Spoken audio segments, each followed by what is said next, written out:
Bang Biao'daki Gao Chichang şundaq deydi. Men yaxşı adam çığımda eskiler meni bozak qilib kunag'il qo'ymadi. So'di qilib qo'ymadi. Urdi, haqoratladi, chetga qoqdi. Endi men eski adam bo'lgan chig'imda bo'lsa, bu yerga yaxshi odamlar chiqib meni sotildi.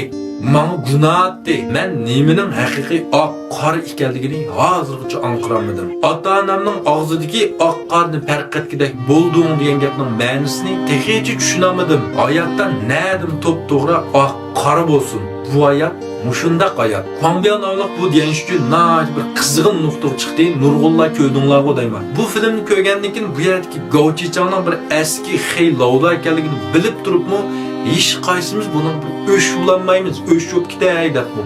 Bu yerdagi Anshinning olsa nayt bir istilliq bir yaxshi soqchi ekanligini bilib turibmi, buni qadam chin dildan bir amroq o'g'ilmaydi. Shaxsan men amroq emas. Bu filmni men 2 qatimdan ortiq ko'ryaptim. Shuning bilan buning oxir qanday bo'lar?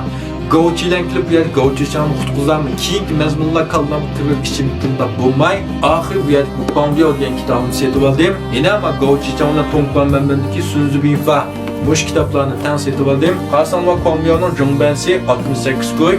Endi men faoliyat basida bu yer Bang Biao'ga bu yer Sunzining harbiy ishlar dasturi 36 tadbir, Guyuzda ma'lumot 4 kitap, Kras ketilib aran 54 koy. İşengisanın ma kitapni başqalardan ko'rib bakman kitapxona qilib alsanglar, bir sınılam 68 koy qilsizlar. Yoqtirgan do'stlar, chuchonni kirib setib olsanglar bo'ldi. Topolmaganlar men ayrim sizga yo'llab berma. Film yoqtirgan do'stlar, meni qo'shib olishni unutmanglar. Rahmat.